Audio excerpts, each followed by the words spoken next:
Institut Teknologi 10 November, a place where the spirit of heroism underlies the new generation to research and innovate in technology. The University of Heroes, ITS.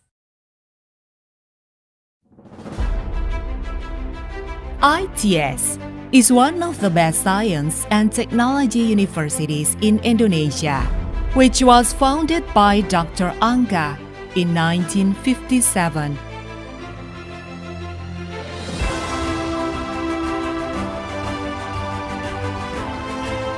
In every step, ITS focuses in advancing education, research, management, and community service.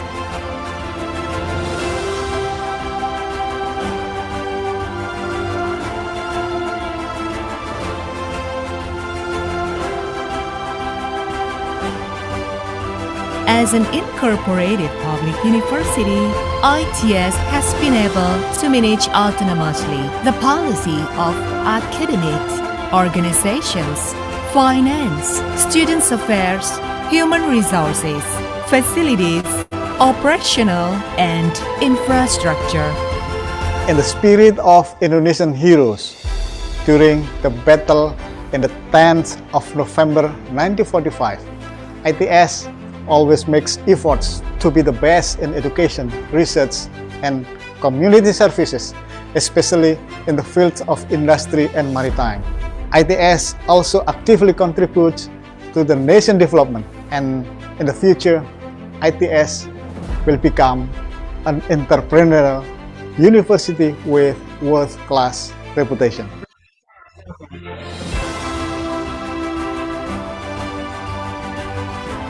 ITS has many achievements. Both national and international achievements prove that ITS keeps growing and gives the best contribution to the nation of Indonesia.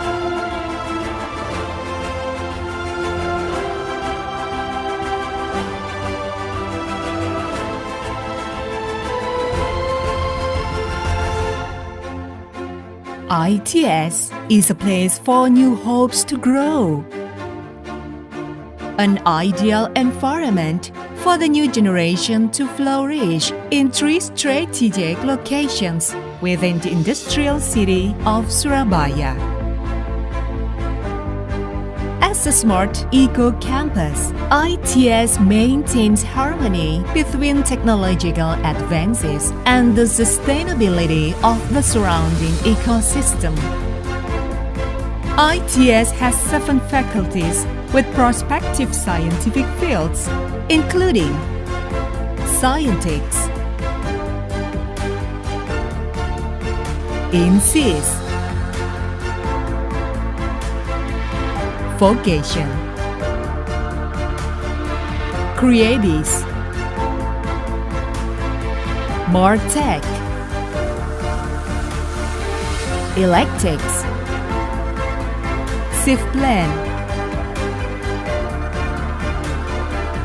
ITS is a space for the new generation who are hungry for knowledge because it provides a wide range of references in both physical and digital form. ITS makes it easier for the new generation to access information by providing flexible classes.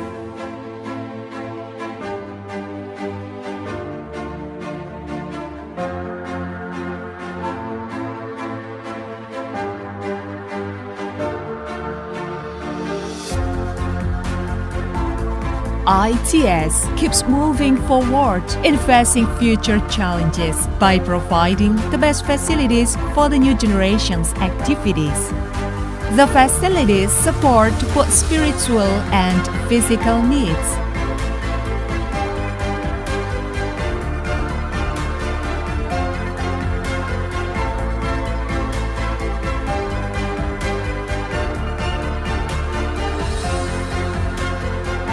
ITS also provides research facilities in the ITS Science Technopark, including ICT and robotics, automotive, maritime, and creative industries.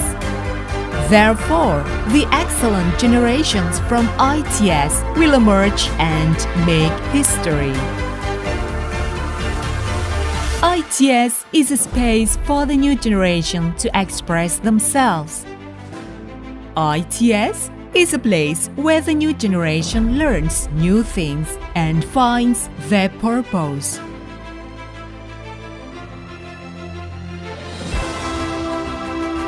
ITS has become a place where the new generations that carry the future will be born. ITS is a campus of science and technology, which focuses on the research and innovation, presenting technology for prosperity. With a spirit of heroism, ITS brings the future before us. ITS, the University of Heroes.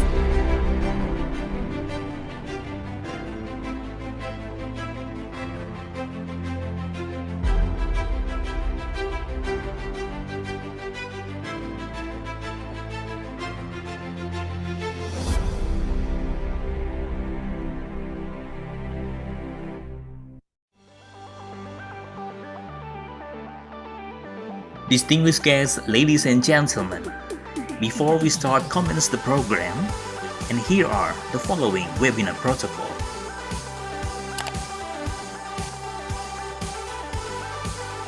For each participant ID, please use your real name following with your origin of institution.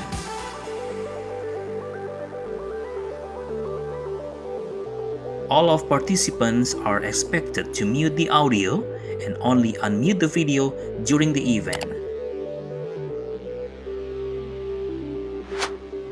We cordially invite you to take your own firm and comfort seat in your own room, and please avoid the backlight.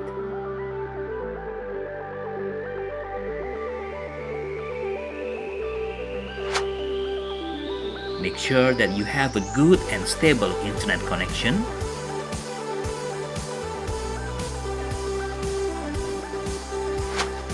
If you have an earphone or headset, we recommend you to use it so that your voice can clearly and loudly to be heard. During the Q&A discussion session, all participants, please use the chat box to deliver the questions. Thank you for your cooperation and consideration.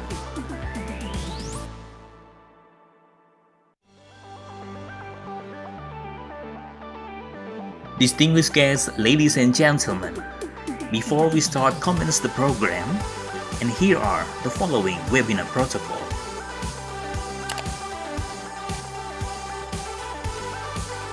For each participant ID, please use your real name following with your origin of institution.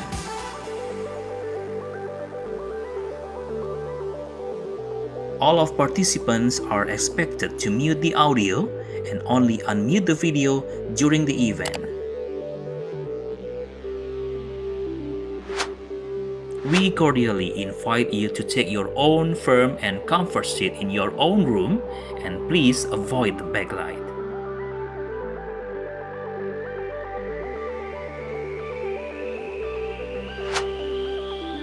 Make sure that you have a good and stable internet connection.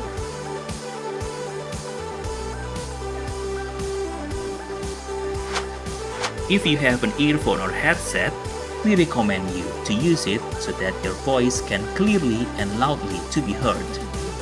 During the Q&A discussion session, all participants, please use the chat box to deliver the questions. Thank you for your cooperation and consideration.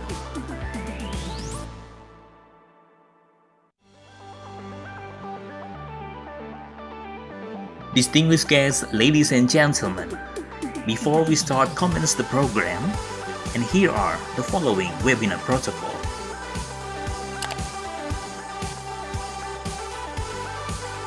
For For each participant ID, please use your real name following with your origin of institution.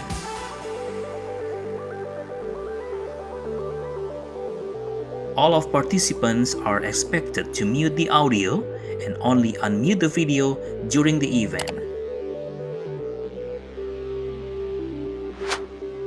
We cordially invite you to take your own firm and comfort seat in your own room and please avoid the backlight.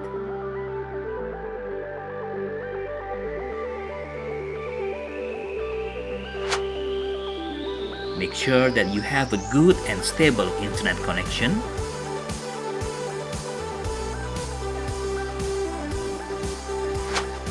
If you have an earphone or headset, we recommend you to use it so that your voice can clearly and loudly to be heard. During the Q&A discussion session, all participants, please use the chat box to deliver the questions. Thank you for your cooperation and consideration.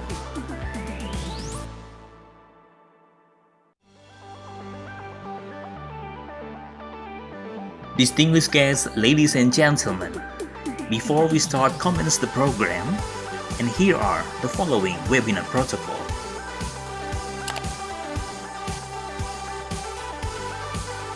For each participant ID, please use your real name following with your origin of institution.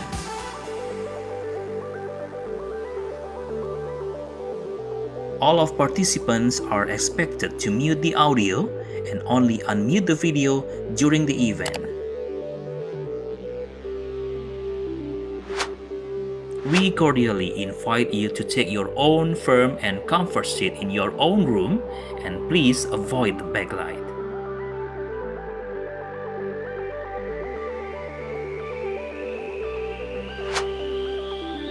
Make sure that you have a good and stable internet connection.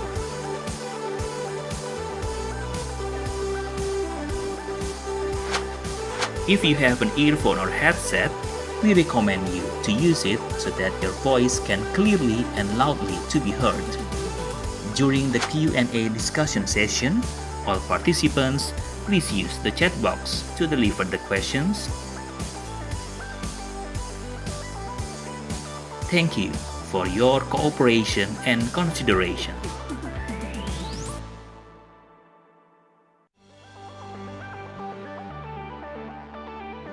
Distinguished guests, ladies and gentlemen, before we start commence the program, and here are the following webinar protocol.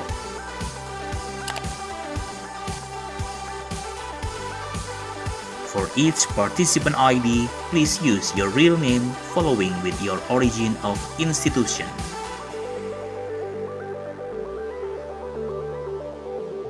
All of participants are expected to mute the audio and only unmute the video during the event.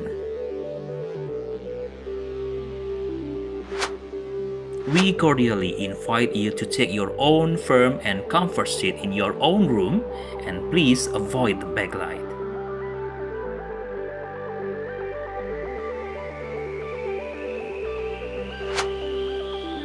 Make sure that you have a good and stable internet connection.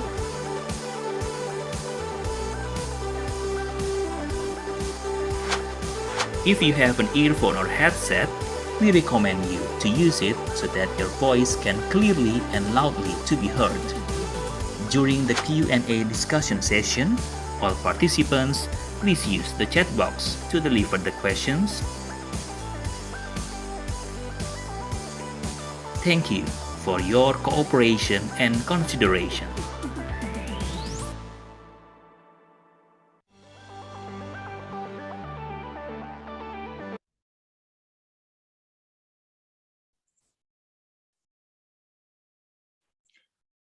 Hello everyone, thank you for joining R2 SEP today.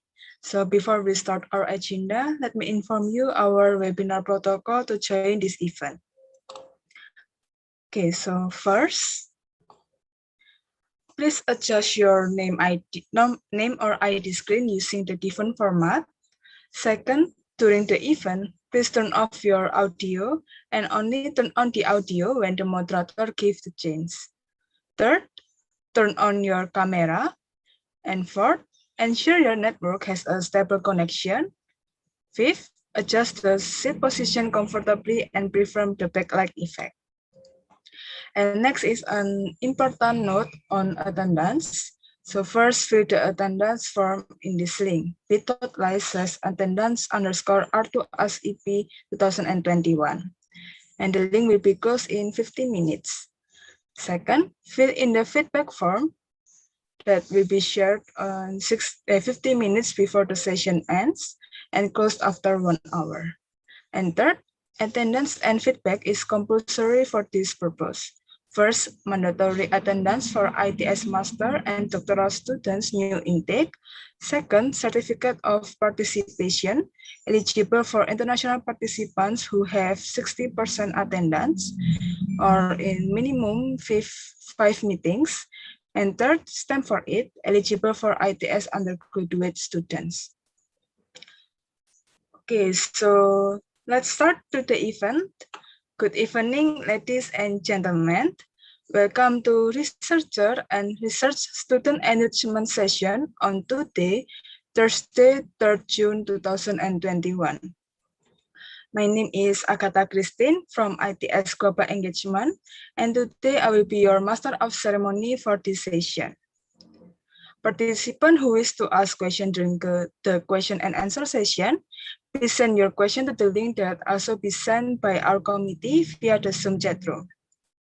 Okay, maybe before we start our agenda, allow me to deliver our schedule today as follows. First, opening. Second, lecture. Third, Q&A session. Fourth, certificate awarding. And fifth, closing.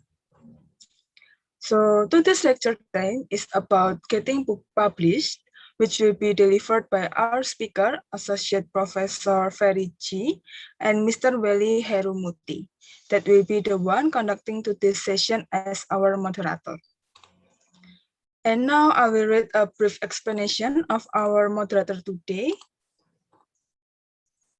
Okay, so Mr. Welly Herumurti, ST, MSc, is a lecturer at Civil Engineering Department of ITS since 2006 until now, and he is the member of a Laboratory of Technology and Management of Solid Water and Hazardous Water. He got his MSc degree from Department of Civil Engineering University Teknologi Petronas, Malaysia, and graduated Bachelor Engineering from Department of Environmental Engineering in ITS. So his research interests are wastewater treatment, solid and hazardous waste management. So now I would like to greet our moderator today. Hello, Mr. Welly. Thank you, Miss Agatha. Can you hear my voice clearly? Yeah, I can hear you. So Yeah, are you ready? Yeah, thank you. Okay, so without further ado, let's proceed to the main agenda. To Dr. Welly, as our moderator, all the time is yours. Thank you for the ITS Global Engagement Committee. Bismillahirrahmanirrahim. Assalamualaikum warahmatullahi wabarakatuh. And very good afternoon. It's our pleasure to welcome Associate Professor Ferry Jie to give the lecture that very benefit for us, especially for the researcher and the student. And also we welcome to all the participants, include the professor, the study program coordinator, lecturer, student, and colleagues. It's our grateful to give opportunity to share together with us. And Alhamdulillah, Associate Professor Ferry Jie also give us the opportunity to ask directly. So please feel free for all the participants to ask the question through the link that already provided by the ITS Global Engagement, or you may raise hand and you can directly discuss with Professor Ferry. And don't forget, you can Professor Ferry also allow us to interrupt her lecture, so it's not necessary to wait until the question and answer session. So it's happily for us actually. Please the committee proceed to. Thank you. And before we start the session, I will read. Please, so the curriculum vitae of Professor Ferry. Before we start, I will read the curriculum vitae of Professor Ferry Jie. He graduated from the Doctor of Philosophy of the University of Sydney 2008, and currently he is associate professor and deputy director in the Edith Cowan University, Australia. And he also the senior lecturer and program coordinator, and also the lecturer of the deputy program director RIT University College of Business. His research interest and latest projects, the two of them is business analytics, project management, supply chains management, logistic operation, and production management, and also business continuity, silent capacity building, and upscaling post COVID-19 in 2020 and 21. And you can follow him because also Professor Ferry is have project in Indonesia is quite interesting. So not furthermore, please welcome Professor Ferry Jie to deliver your lecture. Thank you. Okay, thank you very much indeed, Pak Welly, moderator, for this session. So I would like to say thank you to ITS and also I2SEP committee to invite me to run the workshop or presentations about getting published.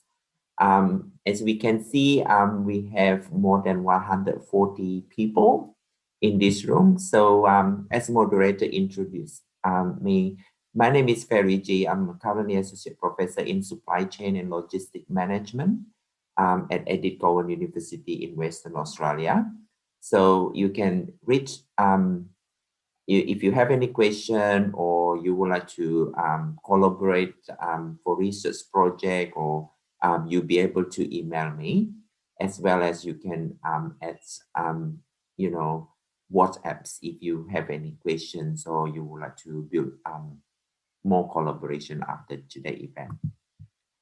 All right, so just want to give you, you know, my profiles. I have published more than 71 articles up to 2021, more than in the last actually 5 or 6 years, right? Since 2010, I got more than 100 papers published in top tier journals, more than 21 articles published in Q1, which is high ranked journal, and about 15 articles published in Q2, and few papers in the conference, double-blind peer review papers. And then up to 2021, I have received $1.6 million for the competitive research grants. So one particular research grant, actually what moderator has mentioned about the COVID-19 project. This project actually has been funded by Department of Job, Tourism, Science and Innovation in Western Australia, about the business continuity and resilience, capacity building and upskilling. This relates to the post-COVID-19. So many micro, small, medium businesses, they got problem with the COVID-19. So my project was about now business continuity planning, as well as the business resilience, capacity building, upskilling, and reskilling. And the project has been completed recently about the transport system investment risk, funded by iMove CRC 2019-2020. And then the project, the other project about blockchain, about small, medium enterprises resilience, and employment workflow by customer-led DIY, which is do-it-yourself, re-engineering of financial planning advisory services supply chain, already completed last year. And the other three projects about the waste project, about sustainability project, funded by local government, City of Joondalup. This about the waste source behavior. And the other two biggest project currently, I also completed before COVID-19, was the Smart Cities project, about the Rail Smart Vulnerable Planning Support System. And the project has been funded by Commonwealth, which is the Department of Industry, Science and Energy Resources. Okay, so about my publications, list of publications related to supply chain and logistics management. As you can see, papers published in the top tier journal is Q1, Business Process Management Journal. The other paper working with the University Muhammadiyah Malang, Pak Ilyas Masudin. I did a project with the halal supply chain, or halal logistic performance, publishing in Q1, which is International Journal of Agile System and Management, and published in A Journal, which is Q1, International Journal of Logistics Management, as well as British Food Journal, which is Q1, and then International Journal of Agile System Management, which is Q1, and then a few papers published with my colleagues from ITM in Malaysia, as well as from TU Berlin, publishing, in the top tier journal, which is Q1. So I'm more than happy to share, how getting published in the top tier journal, especially you are a researcher, you are publishing in the top tier journal. So I just would like to give you some tips and strategies how your papers getting published. And this is the paper working with the UIN in Jakarta, that's Journal of Islamic Marketing, and Australia Farm Business Management Journal.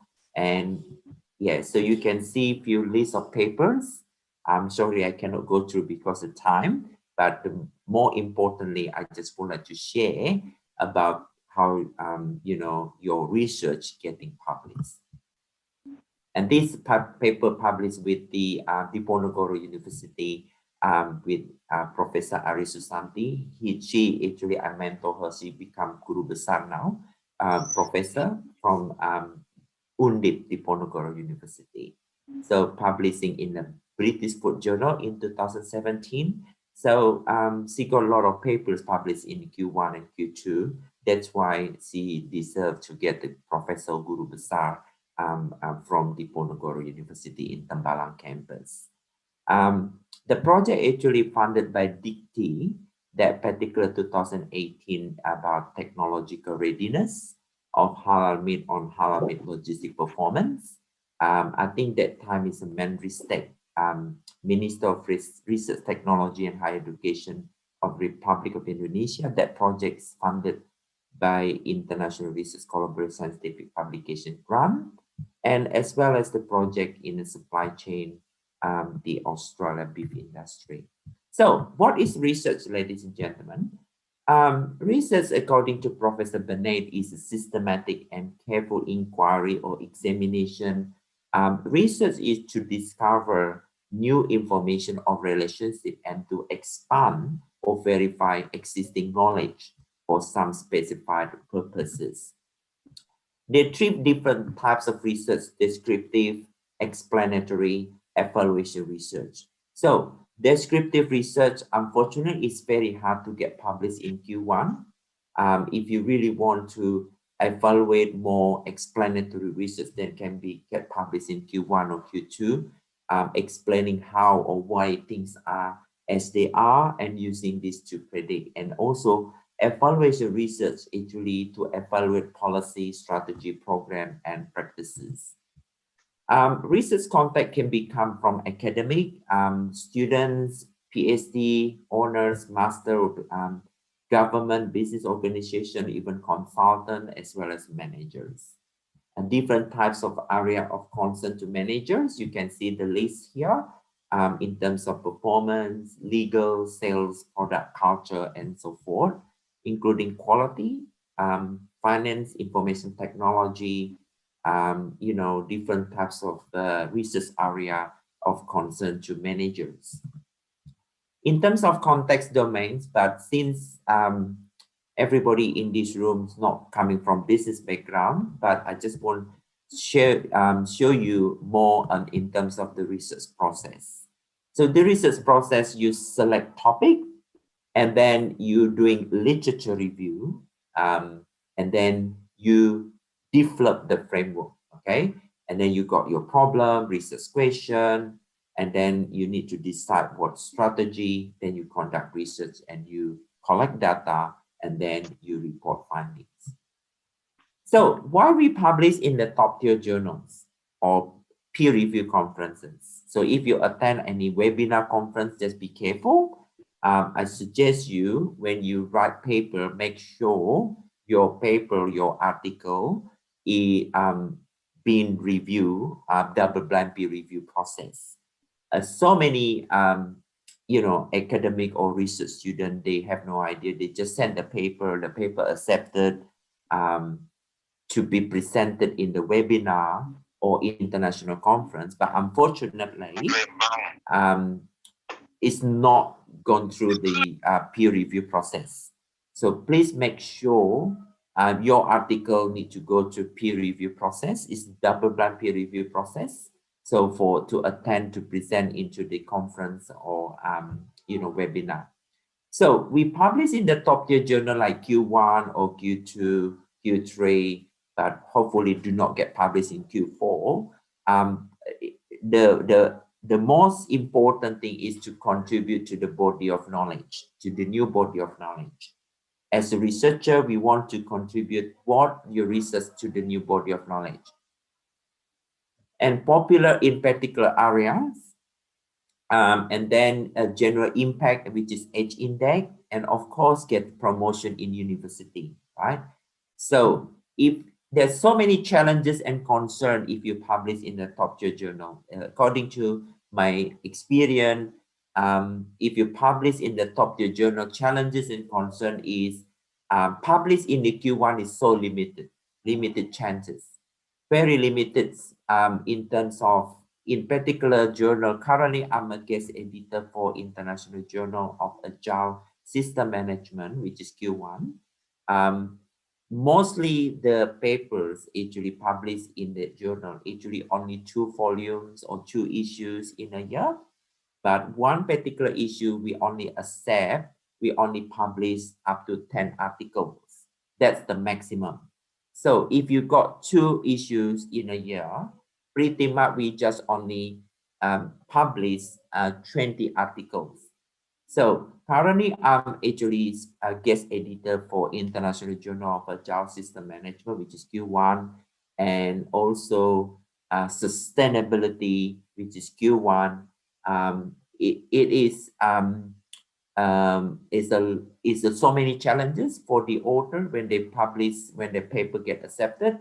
I'm more than happy to share what particular requirement and expectation as editor or reviewers when they review your papers.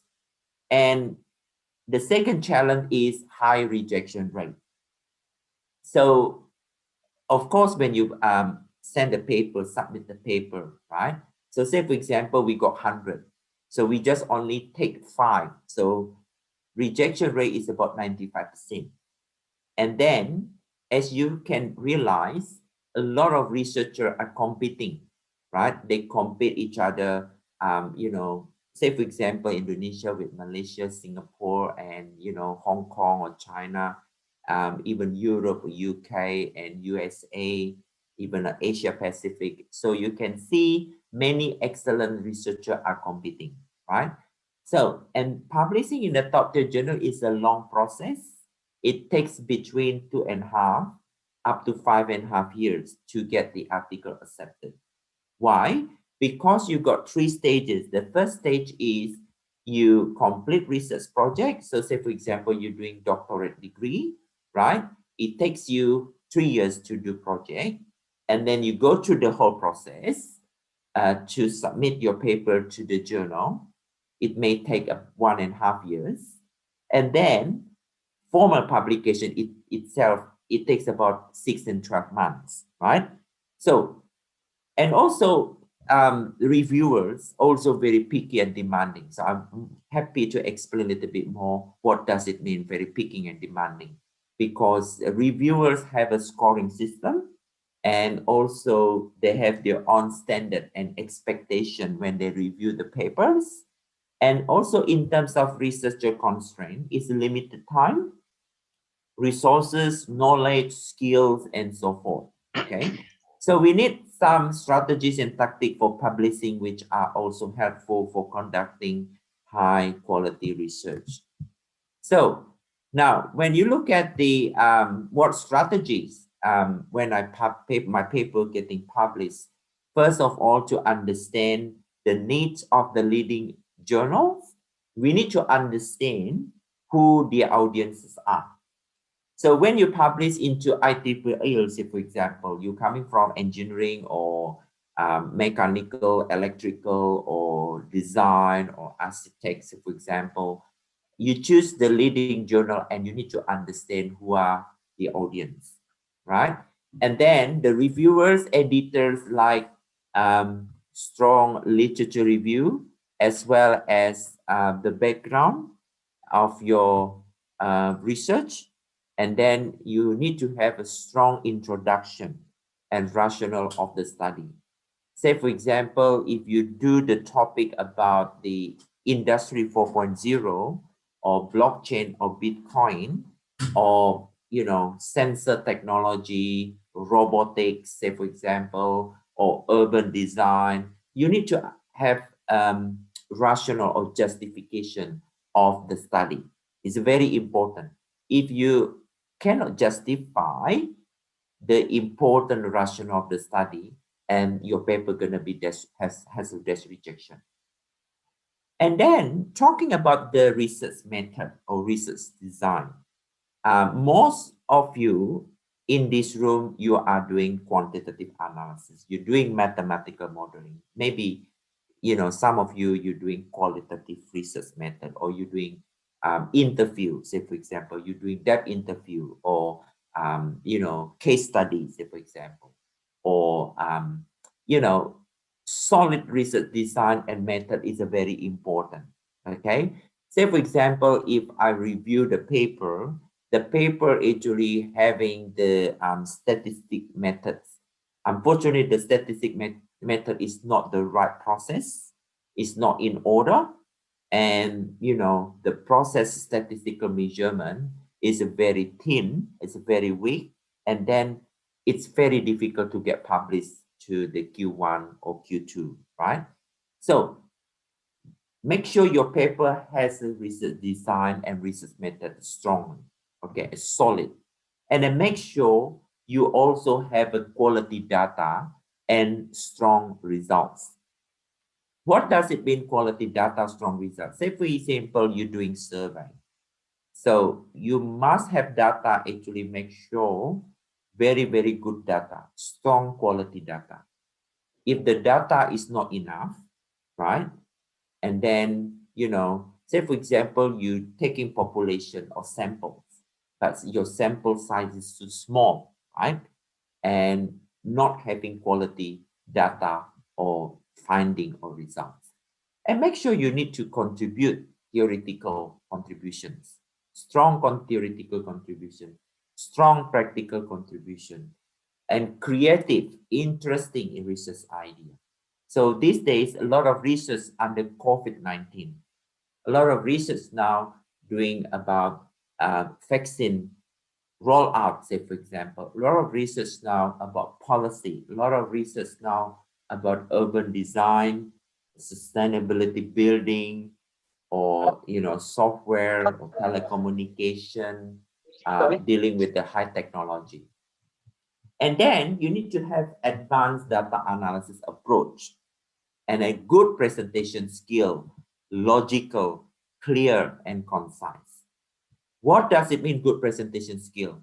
Now, you write the paper. Unfortunately, if you publish in the top tier journal, majority paper in English, right? I'm not quite sure actually some Indonesia journal, having Q1 or Q2, because you got your ranking system, what you call Sinta, yes? I think in Indonesia, yeah, Indonesia journal using Sinta. I'm not quite sure what does it mean, the measurement in the Indonesia journal. But what I suggest to you, try to get published Q1, Q2, Q3. But if you don't have any experience to get published in Q1, make sure you work, collaboratively with the good professors, having experience publishing in Q1, right? Say, for example, I mentored quite few from ITS, Erlangga and Petra in Surabaya, right? So those actually scholars, I mentor them, they publish in Q1. And then my PhD student, Dr. Ilyas Masudin, he finished from PhD from RMIT that time. And I mentor him. We published a lot of papers in Q1 and Q2. Now he got Guru Besar Professor at Muhammadiyah University in Malang, actually just recently, okay? It's just maybe in the last 6 or 7 months, pengukuhan Guru Besar. So because what I mentioned to him, we published in the top tier journal. So we published in a very good, leading international journal, highly reputation international journal, okay? Make sure your writing is clear, concise, no grammatical, no spelling now. Unfortunately, cannot translate from Bahasa to English using Google, right? Doesn't work that way. So make sure you have very good presentation skill, logical, structured, clear, concise, your method, your data, and then, you need to follow, the older guideline is a very important. Now, my experience, if some papers got rejected in the top tier journal because maybe your the contribution is so weak, right? And also did not follow the target journal you're trying to submit, right?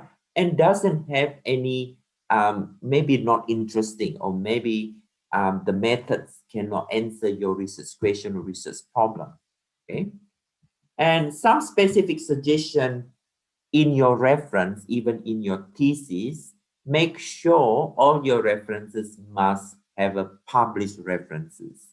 So many papers, so many theses, I can see a lot of unpublished references.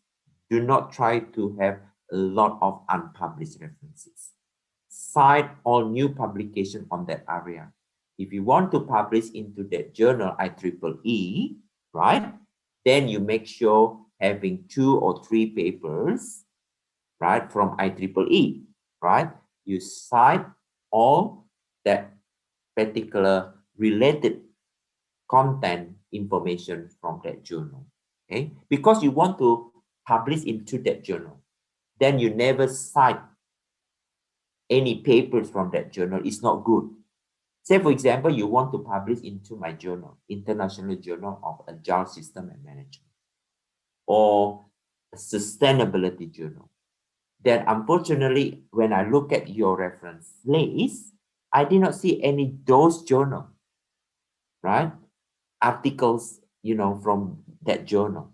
So you make sure cite that particular publication, wherever that journal you targeted, okay? Then number 4, don't be overly critical of past research. Say, for example, you cite my paper, right? You look at my paper, then you overly critique actually my paper, past research, And then what happened? Suddenly I review your paper, right? What you're feeling. So it's better you know, when you critique or review, make sure it's reasonable. Do not be overly critical of past research. And presentation title, you know, unlikely if you have more than 10 words, it's too long. Usually title of paper must be provocative.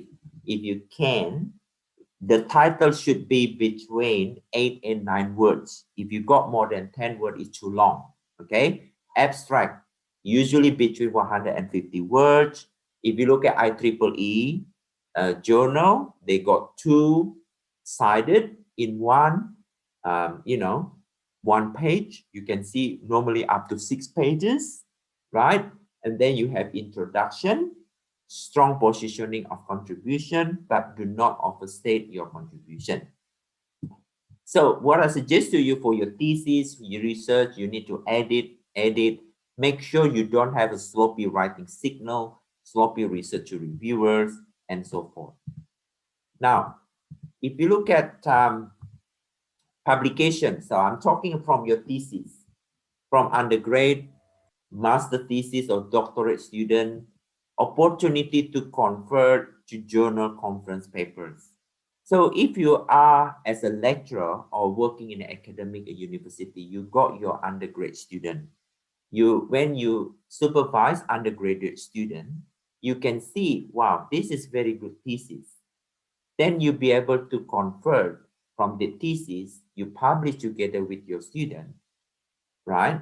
Publish to, you know, conference paper, or maybe Q2, Q3 journal. Now, what I suggest to you for your doctorate thesis from your research proposal, you can try to publish into Q2, or maybe if your research is very good, you can try for Q1. Target to peer review international conference journal papers. Say, for example, your research proposal. Okay, my understanding, you know, when you develop your research proposal, right? So you got your presentation, you got your what we call confirmation of candidature. So you'll be able to publish in peer review international conference because you would like to build up your networking, you know, you would like to introduce your research to other scholars, you know, and make sure your research proposal must be innovative research, a strong method, good contribution to the body of knowledge. Now, for your thesis, able to publish in peer review international journal, maybe 2 or 3 papers. It is good idea to focus Scopus or SMAGO journal publication at least in Q3. So say, for example, I'm supervising 7 doctorate students, right? What I recommend them when they produce thesis or from their research, we publish together, right? So if you look at a lot of my papers, I publish with my doctorate student. I publish with my network. I publish with my mentee, right? So from Indonesia, from Singapore, from Malaysia, from my doctorate student in UiTM in Malaysia, and from Dubai, or from Berlin, or from UK, and we work together to get paper published together, okay?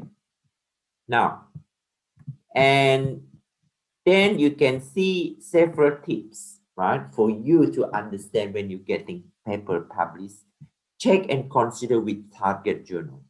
Read carefully aims and scope of journal, okay? Make sure the scope journal does fit into your paper or your research thesis. Then number 2, you follow auto guidelines. So once you select that journal, you follow auto guideline in terms of font size, space, referencing style, margin, how many words, right? You know, if you publish in the engineering or design or software or, you know, computer science, you know, some of the journal really need that 5,000 until 8,000 words. Yeah. So if you have paper like 12,000 or 15,000 words is too long. Okay, so you need to read the author guideline. And then check all references and formatting. Text references, grammatical and spelling. And you also be able to contact or email editor. Like at this moment, I'm guest editor for IJASM and sustainability and frontier psychology journal. I got a lot of inquiries from authors, from researchers, and they send their abstract. They send your summary of the research, and then whether that paper, before you submit to the manuscript central submission, whether they accept, we accept your paper. So I got quite a few inquiries from Italy, from Europe, from UK, from any other scholar around the world, because when they not sure whether their research or abstract actually suitable to get published into my journal. So you'll be able to contact editor for that. But make sure when you write a piece of letter to the editor, make sure it's polite. And because, as you can see, we all academic scholars, we are very busy person. We are marking, we're teaching, we're doing research, we also doing admin job, and we also busy. So then make sure you really need to ask nicely, politely, right? And you ask about your abstract. Then you can start writing up your introduction and your background, methods, including your data, finding or results, or whether or not you got discussion section, right? And then you got conclusion. And then you got acknowledgement. Acknowledgement here, if you got funding from government for your doctor of philosophy or doctoral thesis, you'll be able to acknowledge. You maybe say that this research has been funded by, Department of Education from Indonesia government, say for example, okay? Because this is very good to acknowledge, because your research, when you got scholarship or, funding, and the examiner or the reviewer say, oh, this is very good scholar, very good study, because, you got scholarship and you got funding to do research project. And make sure your paper has contribution to practitioner, to the body of knowledge. Now, most of you want to know about PhD scholarship, because I just want to explain the Australian government, we have master PhD scholarship.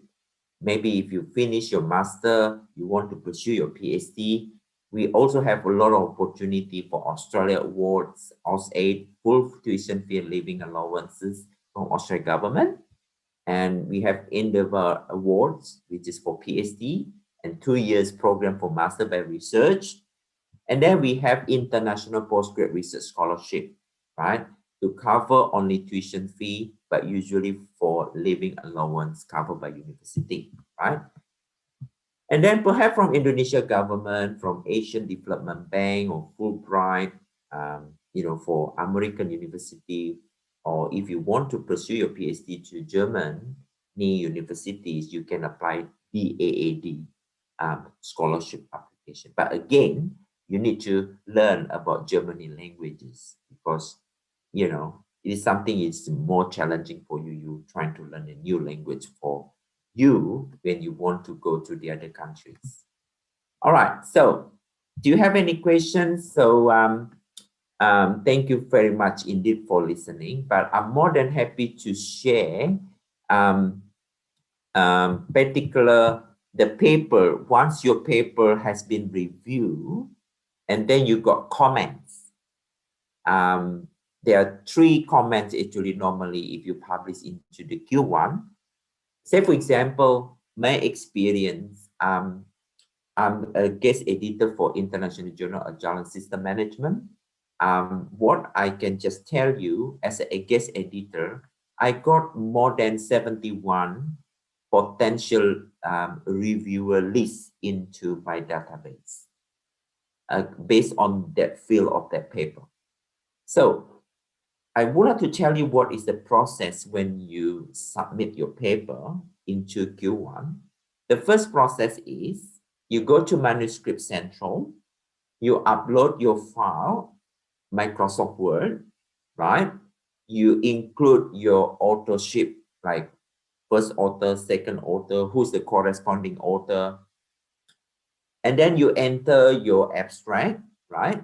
Either you go to Emerald Insight, there's going to be structured abstract. And then check whether or not you got color, figure, color, tables, how many words, you know.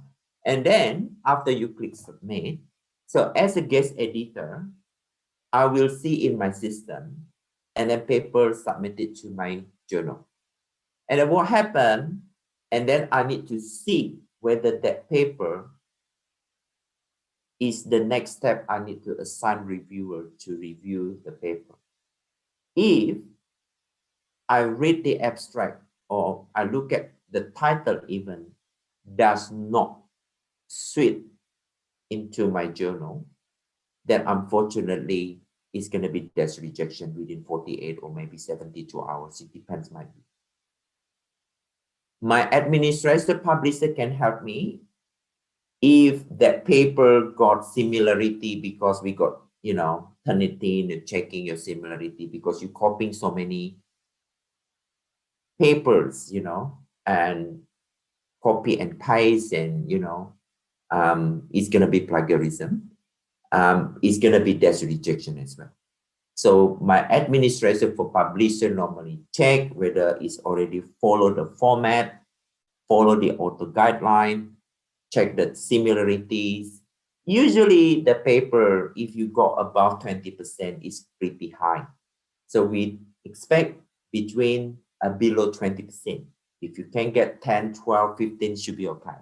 But if you got above 20%, it is a problem, okay? So the publisher administrator can contact the author, right? Whether the paper is declined or whether you or not you need to resubmit. But mostly my administrator publisher, they're very nice because if you did not follow author guideline, we just let you to resubmit. You fix it, resubmit, click submit button, then myself as the guest editor, editor checking your title. Yes, this paper suits into my journal. Yes, the paper very good in terms of method, data, finding, results. Then I assign 3 reviewers, 3. Sometimes I have 1 more, which is 1 backup. Because this day with COVID, so busy. Some people like taking leave, some people not available, some people, you know, if I send 3, 1 decline as a reviewer, so I end up with 2. So normally I send 4, okay? So it's likely actually it's gonna be 1 drop, okay? So we got 3. Why we need to have 3? Because if 2 say yes, 1 say no, so I can give you favor, then your paper gonna be major revision. So I'll give you another chance to revise, to respond any reviewers' comments, and then you resubmit, which is I give you code R1. R1 means revision 1 or round, revision 1. And then you submit. I give you maybe 1 month or 2 months to review, to revise, and resubmit. And then I assign again the same reviewers, okay? And they look at again, whether they're happy or not, they satisfy. If they're not satisfied, maybe they decline it, they reject it. That's not good because you waste your time again, okay? Now, if the second round process, if the reviewer said, no, I'm still not happy, but I would like to give another chance for you to do it again, then you will get R2, which is second round. So once you got second round and suddenly you resubmit within 2 months, or 3 months, it depends. And then I send again to the same reviewers. Now, the only problem, sometimes the same reviewers not become available. This is another problem. It's not your problem, but that's my problem, because my editor, reviewers or my journal problem. Because what happened, the person actually taking 1 semester leave. The person doesn't want to do anything. That's the person that declined it. So I have to find different person to review. No, unfortunately, no guarantee, right? So I got experience like this when I got paper with Petra University in Surabaya, and finally the paper finally accepted in Q1. And I said to my colleague, look, I can tell you, after the 3rd round, looks like the reviewer is not the same person. Why? When I read through the comments and the, feedback, is completely different, right? You can see that. So what happened? Okay, I spoken to my colleague at Petra University. I said, calm down, no problem. Leave it with me. So I'm more than happy to go through and then look at the papers again and whether we can fix it, And then they give us 3 months, okay? Not 1 month, not 2 months. Okay, so, and gonna be 3rd round, okay? Now we submitted 3rd round and they assigned the same reviewer with the 3rd round, okay? Not the 1st, 2nd round, the same review, but the 4th round where we have here that the review wanted the 3rd round. So finally, when the 4th round, we got minor revision. Well, we got another chance. I said to my colleague, don't worry, getting there, it's about 90% chance when the paper gonna be accepted. Then we got minor revision. So unfortunately, the first one, the second one is major, right? And the 3rd round is major. The 4th round, minor. Okay, don't worry, minor, they give us only 1 month. We fix it. And then the last round, finally, congratulations, your paper is accepted. Okay, that's a journey, right? So why we assign 3 reviewers? So 2 say yes, 1 say no. I can give you another chance to revise it. What happens if the 2 say no, 1 say yes? Completely no.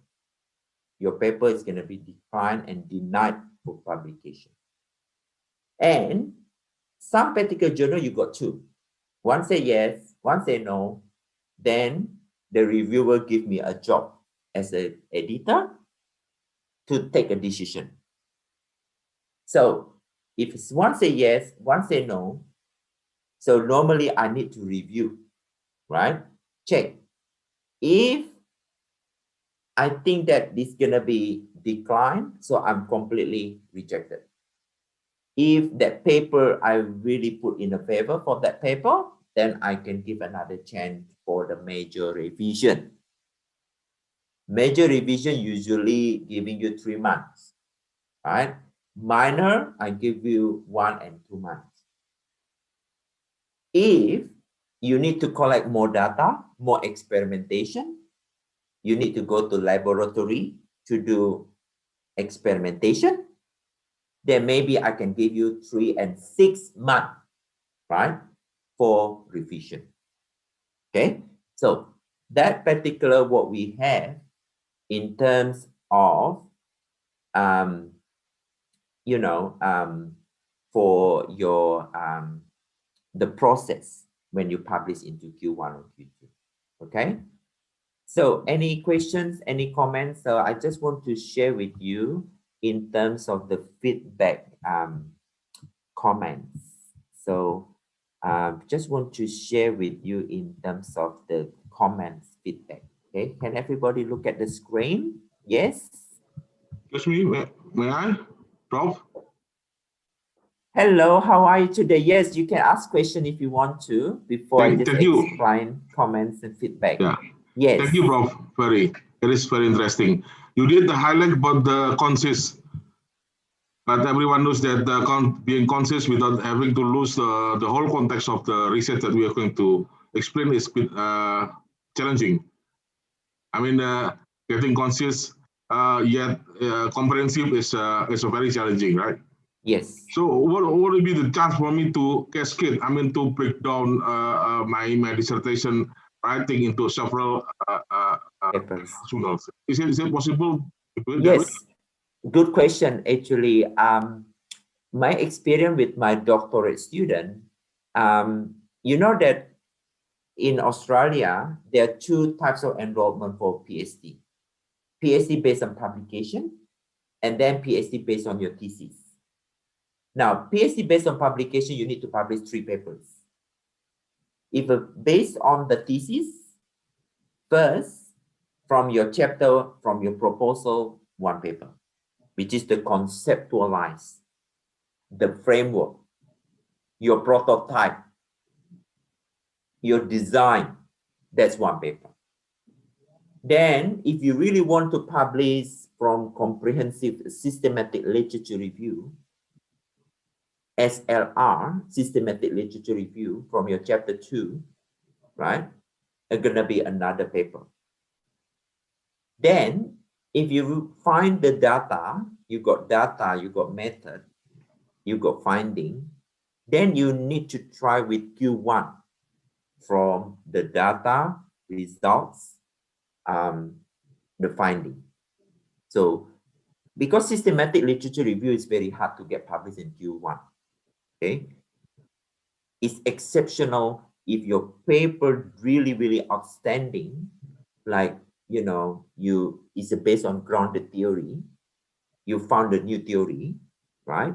Based on your systematic literature review, and then your novelty of research is outstanding, then, you know, you can get paper published in the Q1. So pretty much from the thesis, you can have 3 to 4 chapters. Now, when I did my PhD, you know, at University of Sydney, my thesis, I got 2 books, 2 volumes. I got 10 chapters. From my thesis, I published 6 journal papers with the 2 conference papers. Pretty much 1 or 2 chapters in 1 paper, right? I cannot say that exactly 1 or 2 chapters in 1 article, no. But the way I look at my research, right, with my model, because I developed 3 models. If you got 3 models, at least you can have like 3 or 5 papers, right? If you got 4 models, maybe you end up at least 4 or 5 papers, or maybe 6. So, but again, just be careful when you publish from your thesis. Make sure with paper 1, paper 2, paper 3, do not use the same literature or references. If you do, and you end up with self-plagiarism. What does it mean? When I reviewed this morning, I look at my system from publisher because my administrator emailed me. That paper, actually, the first author already, that paper already was accepted in the different journal. So the author trying to recycle and try to multiply from that paper already published last year, and then to be submitted to my journal. And then my administrator publisher said, no, because you try to use that paper, put to there into the paper 2, then that's why end up with 47% similarities. Yes? So it's okay because we warn them. Unfortunately, the authors should realize they cannot do that. It's going to be self-plagiarism. 47% is unacceptable because using recycled and submitted to the other journal. Okay, but this is very good journal. If you publish in the Q1 or Q2, they're very good system. We got software, We got administrator to handle all the manuscript submission. And then I also got the database list of reviewers. Okay, so hopefully I answer your question. Okay, so so just have a look the comments feedback to improve your article. So say for example, I'm more than happy to give this one to Panitia in terms of comments feedback. You know, make sure you know that when you submit paper, you need to check your grammar, spelling, update your references, make sure references based on international references. All Indonesia references must be translated to English. Because if you submit to America, they don't know Bahasa, they have no idea what language is there. Well, they can copy and paste and then use the Google to translate, but it's not their job to do that. Your responsibility to translate from Indonesia, Malayu to English. Now, yang keempat, having page number. So many papers, normally there's rejection, no page number, tidak check author guideline here. And then all the cover letter, you know, when you submit online, you need to have cover letter, right? If you don't have cover letter, not good, right? You need this cover letter when you submit your paper through manuscript online. In Emerald Insight Publisher, the abstract should follow structure abstract. It's Emerald Insight. Elsevier, 150 words, very short abstract. Taylor and Francis, 150 or 200 words. In the science, 150 words maybe, right? Please download at least 2 articles from journal that you are targeting to submit. Literature should have critical thinking, having novelty. Please avoid long sentences, avoid long paragraphs. Include all author details in manuscript central. Ensure you include affiliation webmail. So if you're using Gmail or Yahoo, not acceptable. You must use your university email. Read carefully when you submit the article. Follow instruction. Have the list of table. Check number of words. Check your title. Make sure not too long your title. Maximum usually not more than 12, 20 words is too long. Okay. Keywords, usually 6 keywords. And then it's good you have acknowledgement. I think I mentioned before. Okay. So I just give you checklist, pretty much about 28 checklists. So I'm more than happy to give you this. Okay. Now, any questions?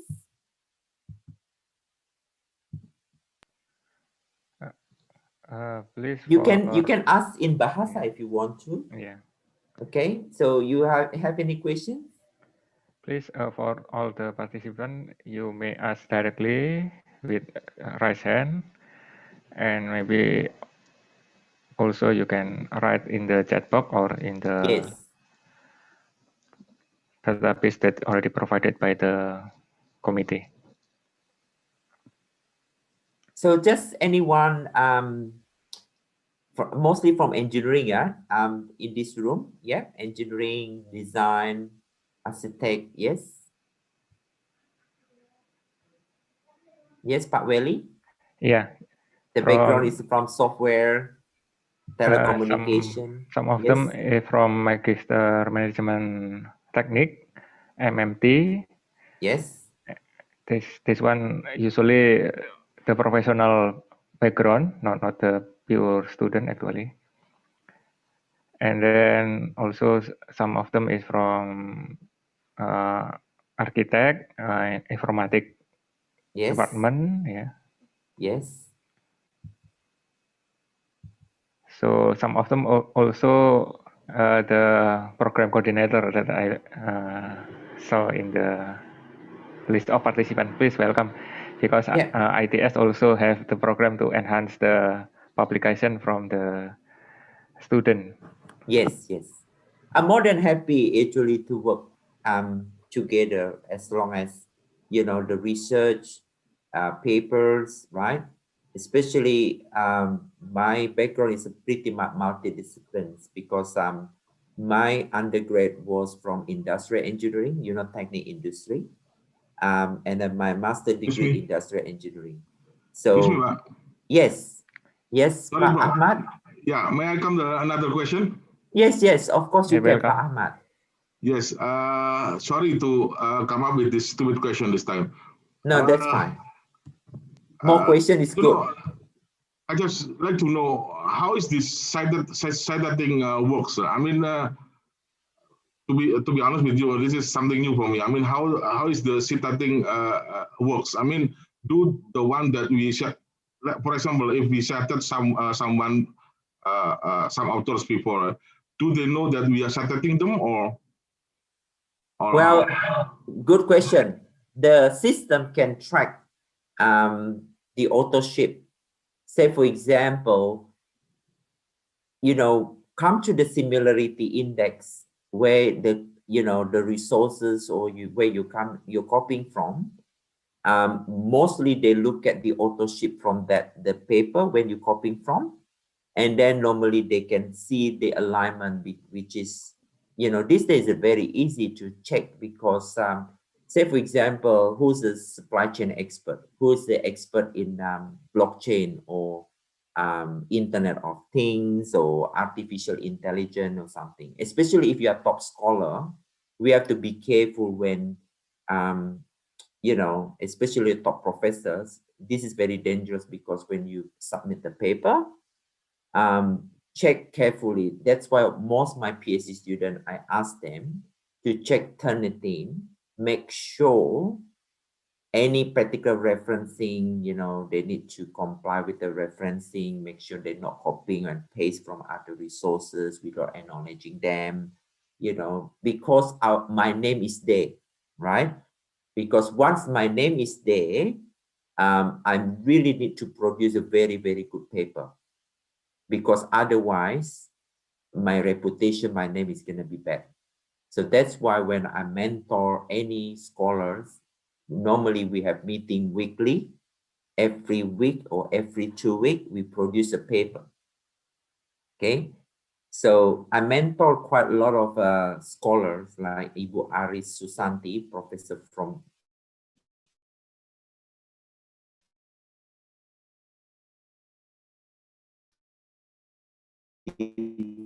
Ponegoro Undip from MDM universities.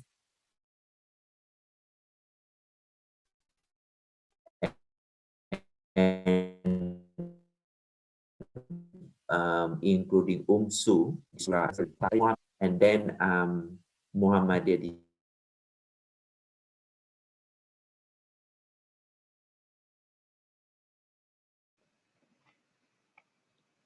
I'm so sorry, maybe the connection from Prof. Ferry is unstable. We wait for the connection will be better soon.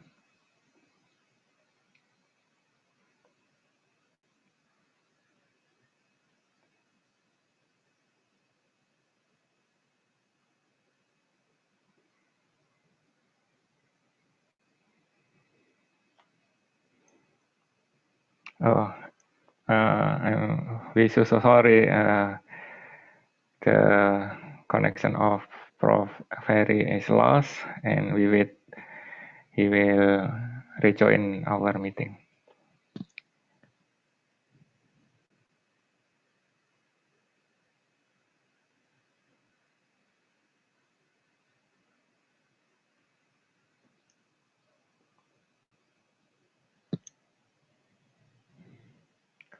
Ms. Agatha, there any news from WhatsApp from Prof. Ferry? Okay, maybe I will talk to our other committee. Yeah, to check Okay. through WhatsApp maybe.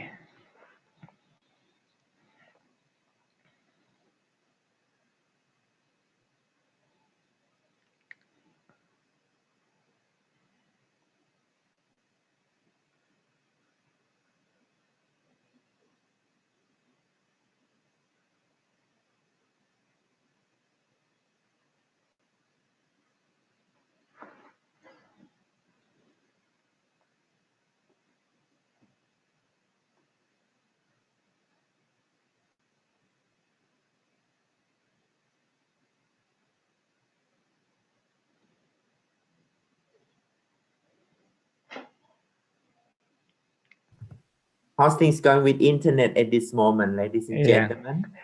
Yes. Alhamdulillah, Prof. Ferry Yes. already written to us.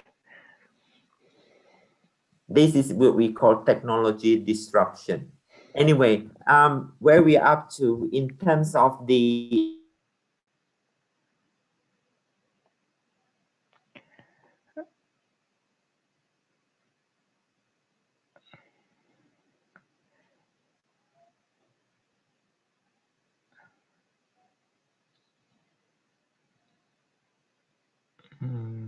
Maybe Professor Ferry maybe turn off the video is try to make the connection is better.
So this one actually our challenging in the pandemic situation, especially for all the students who attend the lecture from home.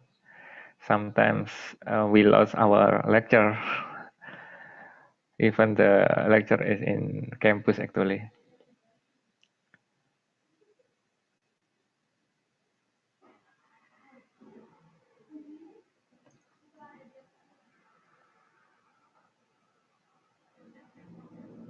we come back again, ladies and gentlemen. Okay. Yeah, please. Okay, any questions? The question is from the Dropbox. I will read for you, Yep. Professor Ferry. This one from Mr. Heru. I think he is a master student. Yes, yes. I will read for you. Thank you for the interesting presentation for tips and tricks. And I would like to ask regarding the following matter. There is actually 4 questions. The first one, for the master student, normally we have 2 years of study, and maybe Yes. we just have 1 year for time for concentration in research and publish the paper. It's Yes. possible to make a shortcut of publication. I mean, there is any institution and group that we make discussion or ask regarding this issue. And you may... Very good questions. In terms of the length of time when you get paper published, actually, it's not guaranteed basically, especially you publish in Q1 and Q2. Well, as a rule, when we send out the paper to reviewers, we give them allowance, 2 months, say for example, to review the paper. And then it depends if you got major revision, it takes another 2 months to revise, and then your paper accepted within 6 months is gonna be is a fast track. Okay. So what I suggest to you for master student, usually, even though you got only 1 hour, that time you want to complete your degree, what I suggest to you, you can try for the fast track or special issues, or maybe international conference first as a starting point. And particular special issue, they have a fast track. They want to get the papers from reputable conference and selected best paper, and that best paper actually would be invited for that particular journal article. So the fast track usually between 6 and 12 months,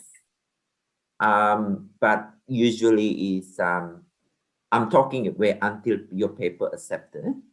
But if I mention the paper gonna be published, it's gonna be more than 1 year, because it will take time when you got intern, when the volume and issue that paper actually would be published into the volume or issues, whether this year or whether the following year, it depends on that available of the volume and issues, right?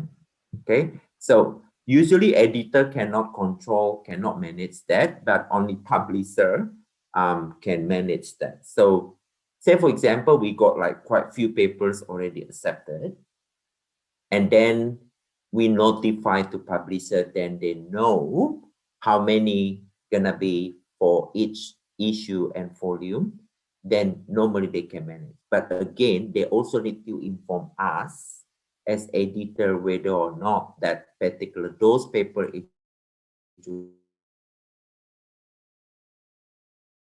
just switch for that particular special, the context of that particular that year, because you can see now this year so many paper special issue about COVID-19, right?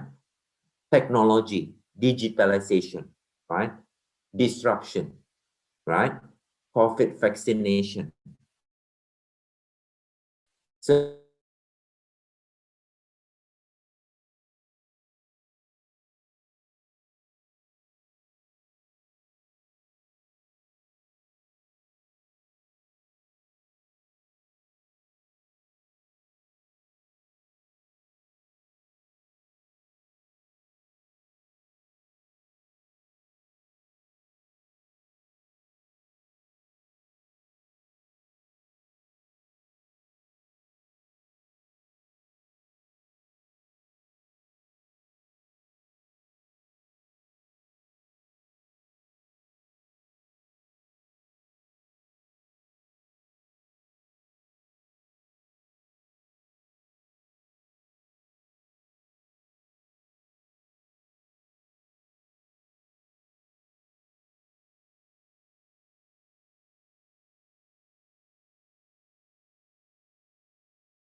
We wait Prof. Ferry to return again, the participant. We so sorry.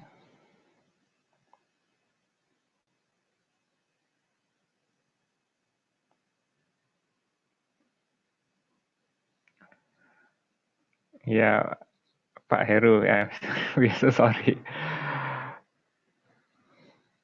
Because this one is quite interesting, because Australia also have not good connection.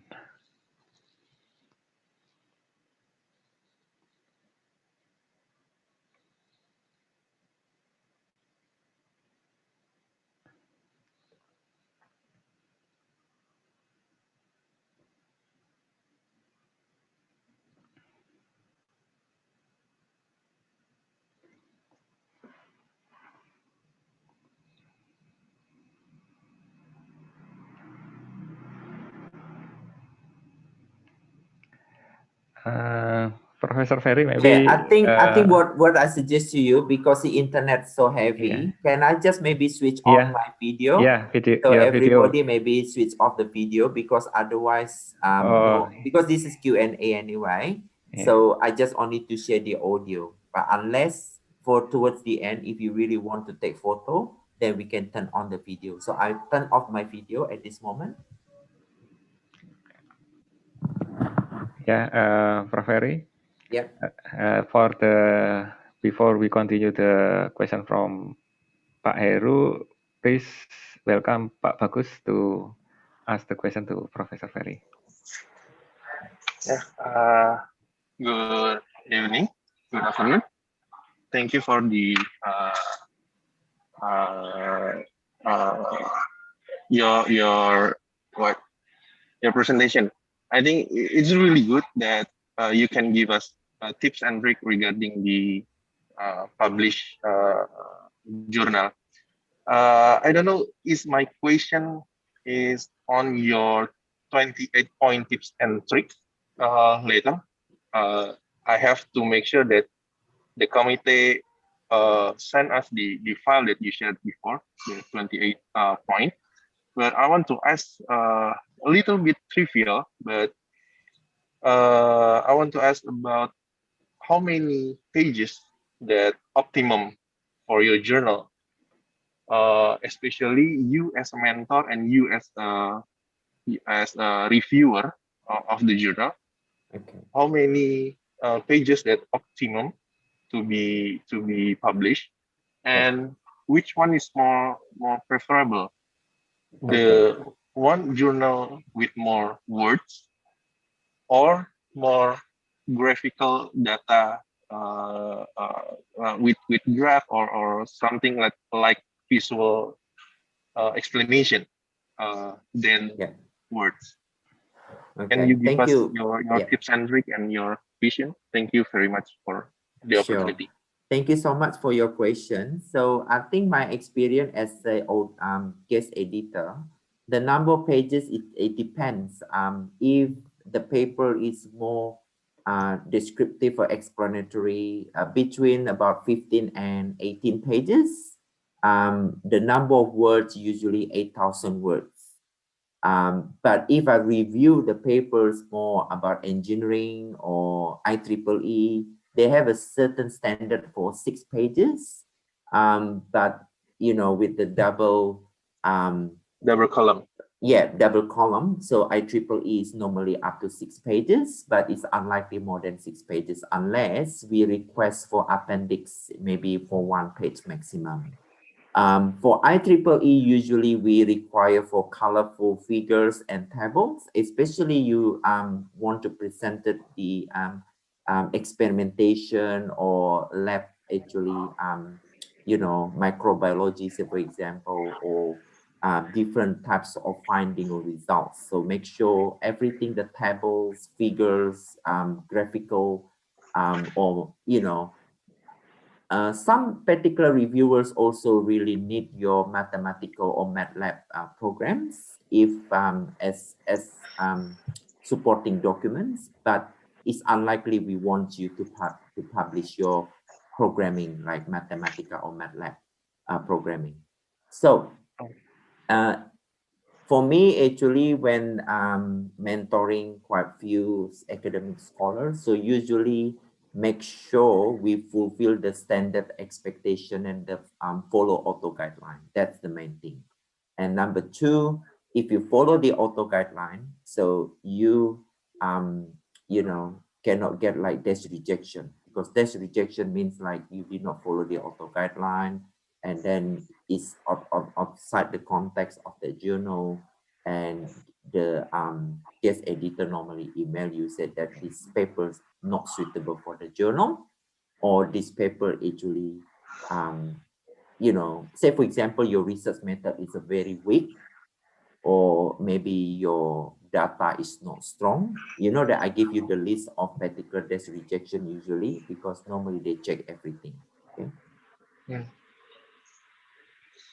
So then it depends on the topic of your journal, whether it can be more words or more visual graphical data.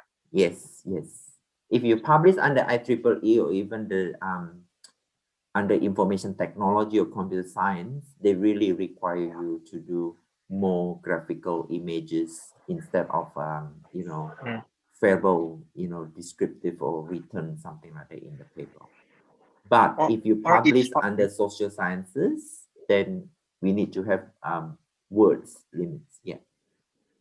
Or it depends on the publisher. Are the publisher have its unique characteristic regarding this. Yes, exactly. And that's why before you submit, it's better you download some good papers from that journal and, you know, browsing, reading it, not only one paper, maybe few, like 4, 5, whatever the paper you want to cite them into your journal, read them, and then get used to it, because the structure might be different when you publish into IEEE compared to other different journal. The structure totally different. And then once you have better understanding, the papers already published there, then you'll be able to start, you know, thinking about your current paper now, whether your paper is going to be rewritten, or your paper need to rebuild the structure, new structure, and you need to work out with your co-authors, okay, for that. Okay then. Oh yeah, I forgot to introduce myself. My name is Bagus from Industrial Management. I'm master degree student in ITS. Thank you. Oh, very good. Prof. Ferry. Yes. So maybe thank you so are Pak Nyoman student, yeah? Professor Nyoman Pujawan? Yeah, he's my Yeah. dean. Yeah. Say hello to him. He's my very Yeah. good friend. Yeah. Professor Nyoman Pujawan. Yeah. Thank you. Thank you very much, Professor Jie. Yeah. Prof. Ferry. You're welcome, Pak Bagus. Maybe if you have any questions, you just simply add me, you know, WhatsApps, then we can just talk whether particular research under management technology or MMT, you'll be able to ask any specific topic, papers, research, topic, design, methodology, and so forth. Yeah. My WhatsApp is available there. In the chatting box, I can just write there. Okay, I will check the chat box. Yeah, thank you very much. You're welcome. That's my WhatsApp. Thank you, for Ferry. We continue. You're welcome. We need to get more. We need to get more guru besar in ITS. Yes. Yeah, more hopefully, PhD. and helped by the student. Yeah. Say hello to your rector as well. Rector, decan. Yes, dean. Any questions? We return to the question from Pak Heru. This one for the first publication, actually, what the suggestion regarding the paper level at Q1, Q2, and Q3, and what the main differences between the both of them? Very good. My experience, if your paper is very, very strong, there are 3 criteria for Q1, my experience. If your research very new in that topic and in high demand, number 1. Number 2, strong in terms of methodology, and then strong for your finding or results. Okay, so the 3 essential if you publish in Q1. If you don't have that one of those, then it go to the Q2. Even though you have strong in the literature review or theories, but your finding is not interesting, or your finding is just is very common, it's gonna be borderline between Q1 and Q2. If you're lucky, you can get Q1, but majority Q2.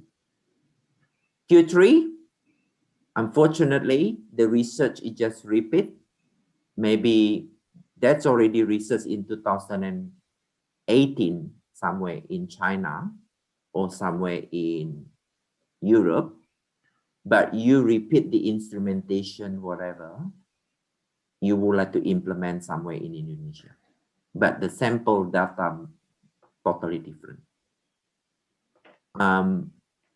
But just be careful if you repeat that particular instrumentation or equipment, whatever you got somewhere from the literature, make sure you are very, very strong literature review to justify that. If not, then come to the Q4, or maybe the paper cannot be published anyway. So we have Q1, Q2, Q3, Q4.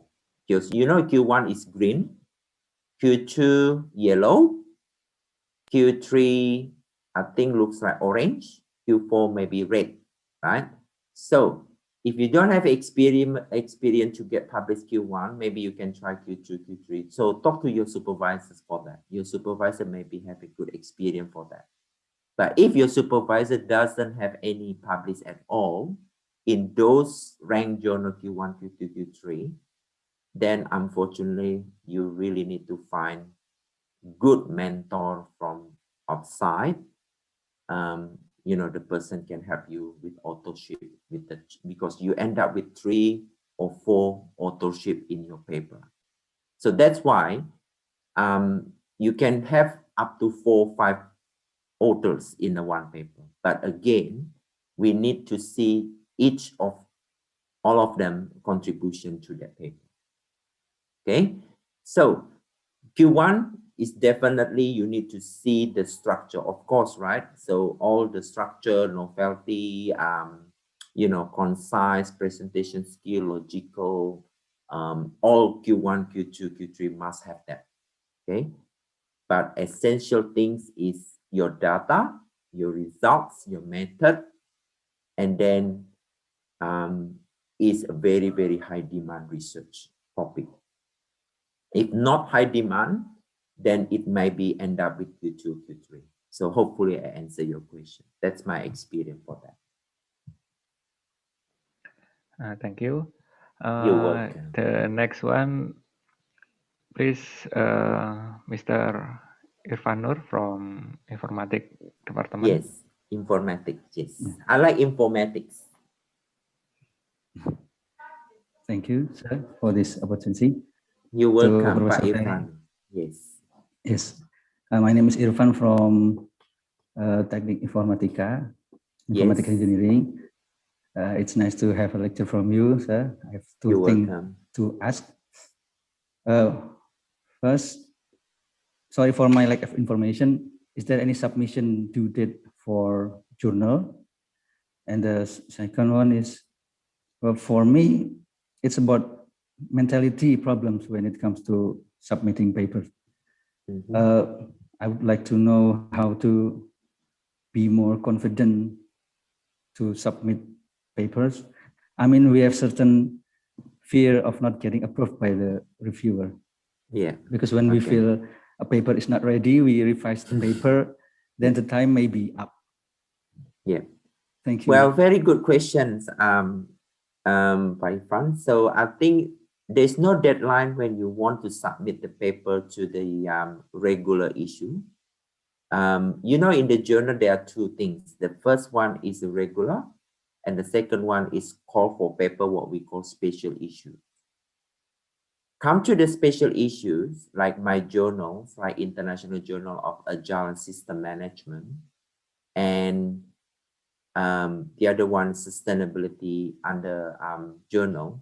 They have a deadline. So sustainability, the deadline in November 2021. For International Journal Agile System Management, the special issue call for paper, the deadline is 31st of August 2021.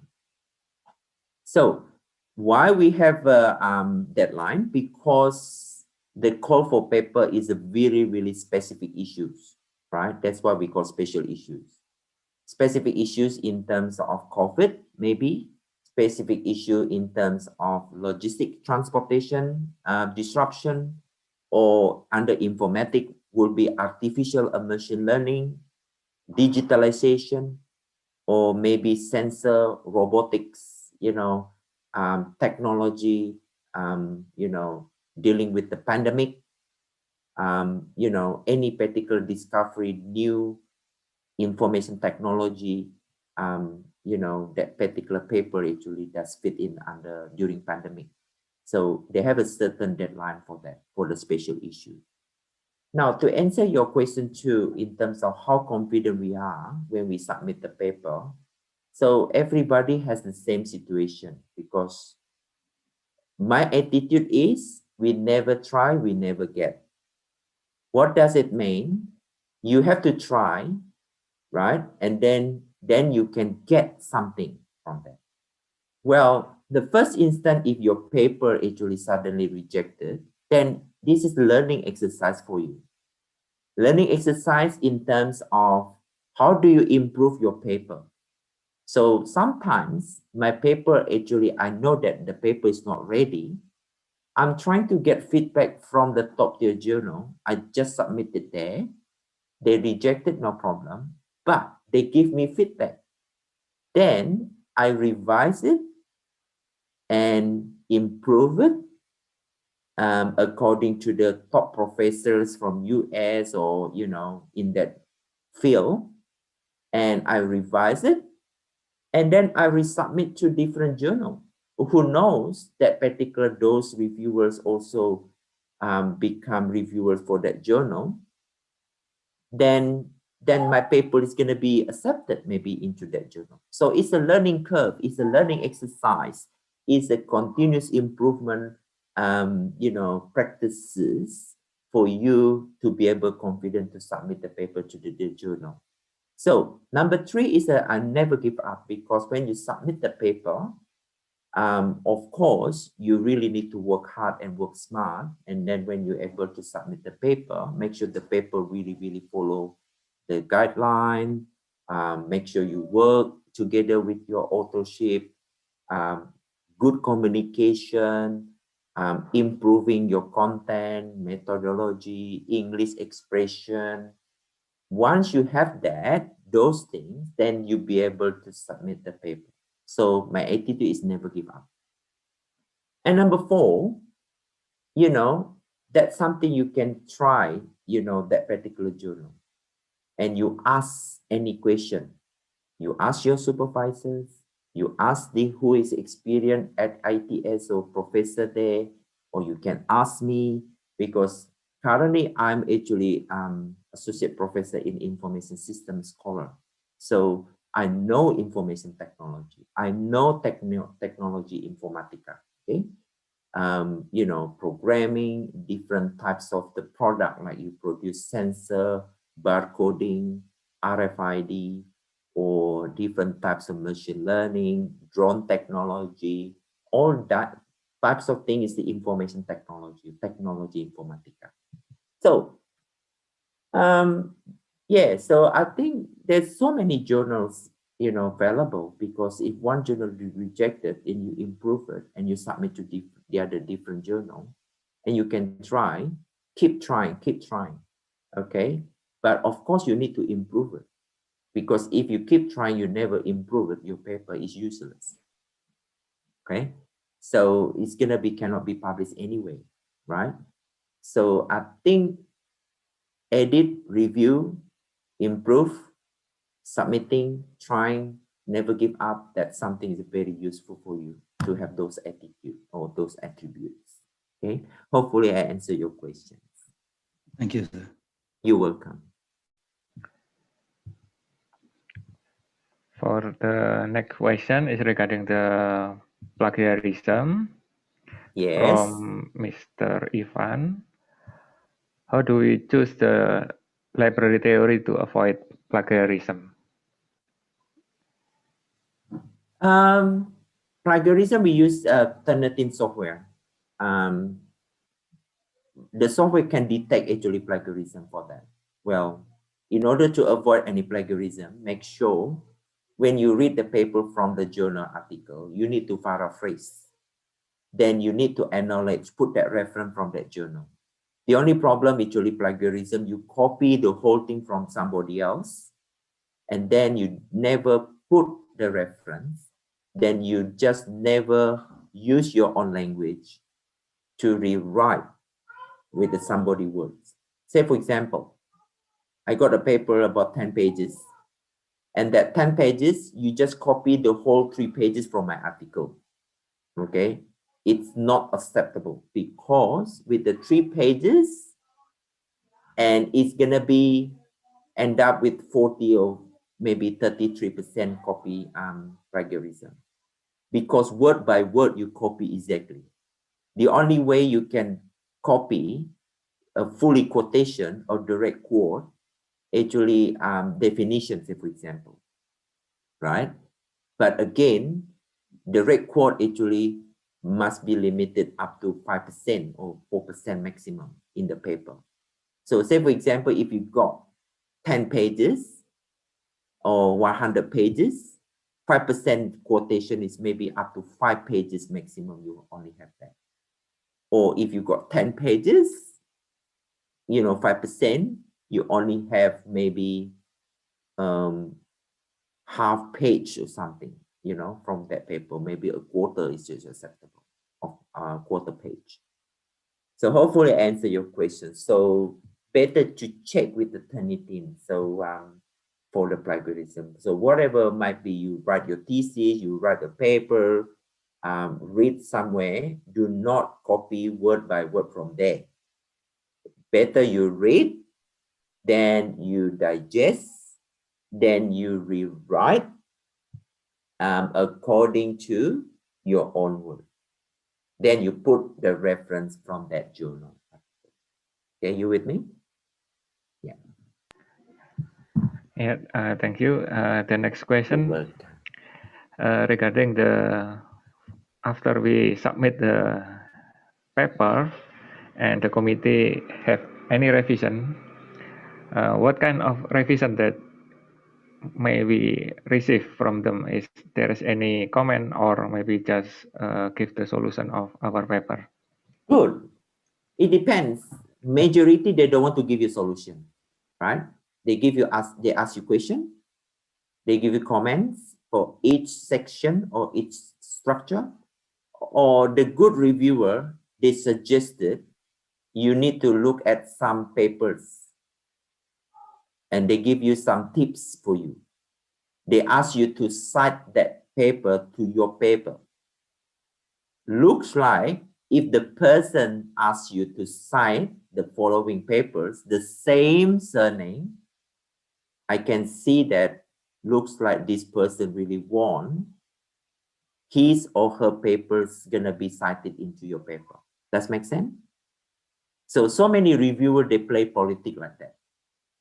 Okay, because they really want to increase their citation index, their index, right? If you go to scholars index, because they really like all the pieces of paper gonna be cited, to any paper. Yep. So I think I remember I got one paper and I received the feedback comments, and the person actually suggested like 2 papers. I can see the authorship, like, one very, very the same surname. And then I look at Google, I just find out that person, right? And then I read through those articles. I can see that, looks like might be this person actually, or might be, supervisor from that, or mentor, or colleague, or very best friend, very best colleague, to be introduced to your paper. So, but at the end of the day, we just follow whatever the comments, or if they ask me to include, and then read that paper, and then helping us to improve the paper, yes, go forward. Never argue, okay? So the comments feedback is a very, very important. Make sure you respond the reviewer comments actually very nicely, very polite. And also make sure you address all those comments, including questions, and answer them correctly and improve using track changes, through Microsoft Word.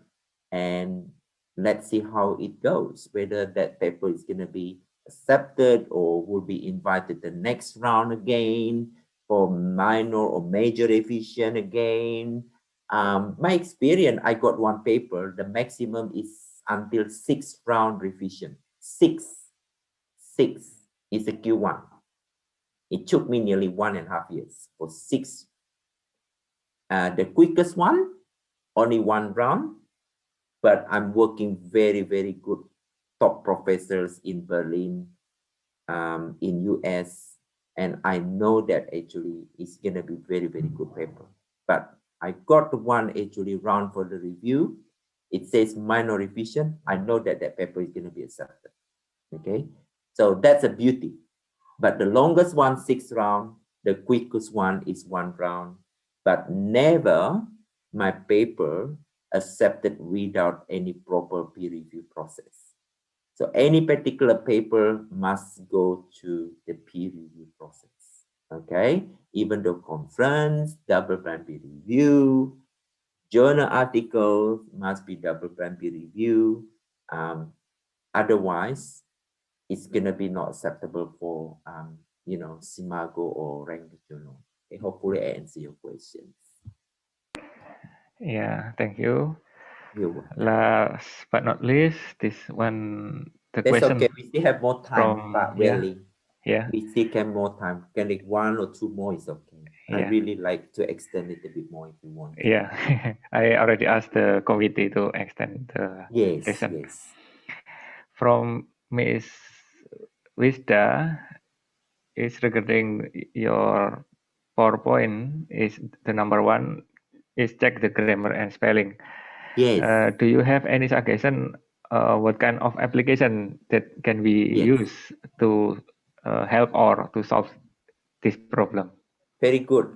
I try Grammarly. Grammarly software is very good to check your grammar when you type. Yeah, if you're Googling, you type Grammarly.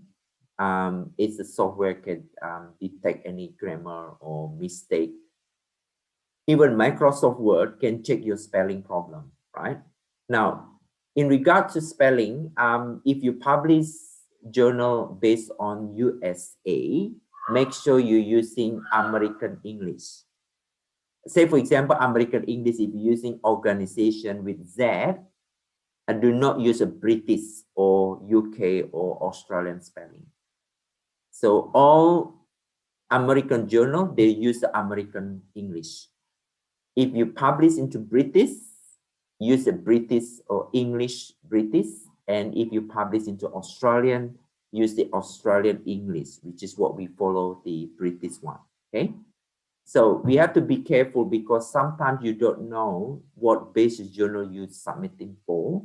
And then your computer setting is American English, but your paper is supposed submitted to British, to UK, and unfortunately, you end up with the wrong spelling because your computer setting is American English.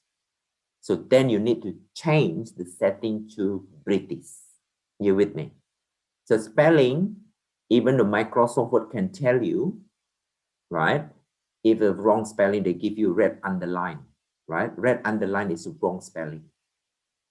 For Grammarly, if you Grammarly software is there, they can just give you blue underline. Maybe, there's a grammar wrong, then you need to fix it, okay?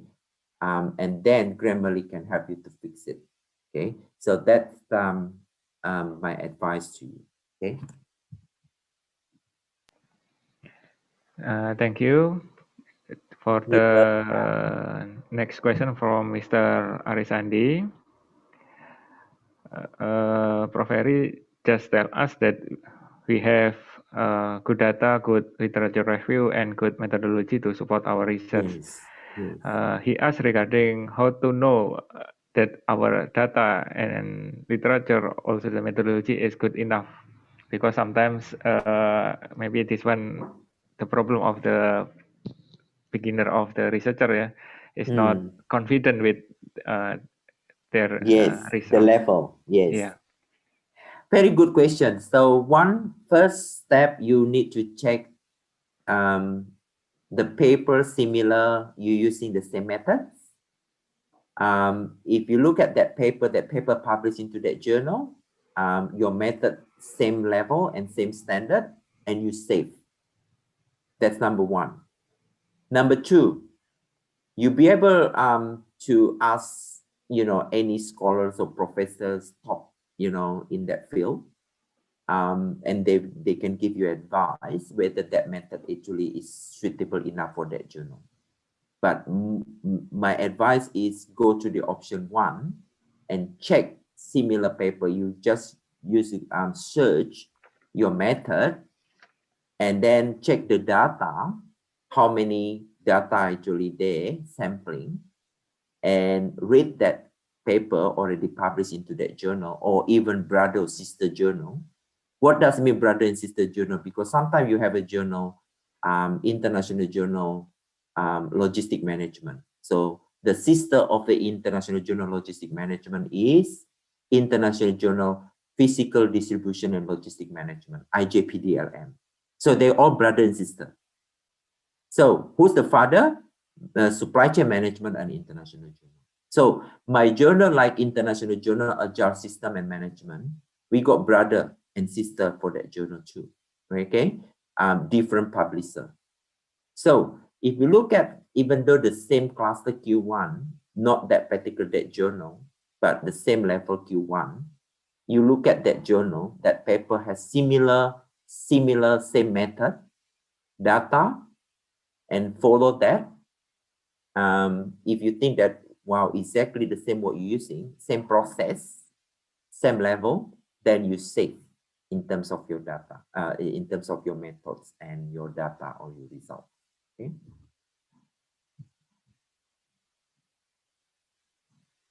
Okay. So it seems to me it's very good conversation now, right? So any questions again, Pak Welly or Jasper, or any questions? We have not taken photo yet. I really need to take photo. Committee need to send me photo.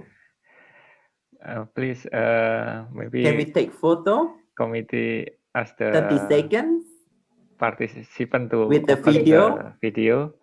Yes. And take the photo, because this one more than 180, so maybe the committee no problem. Need I like it. Time to I like it. take the 180 photo, even the maximum I got audience 721. 721 audience. I got the maximum. Yes, so 180. Maybe all the participants can turn on your camera. Yes. And we can see, because sometimes you turn on camera, people eating nasi goreng, you know, people eating pisang goreng, isn't it? So make sure you have a fully concentration and give smile. Jangan cembetut.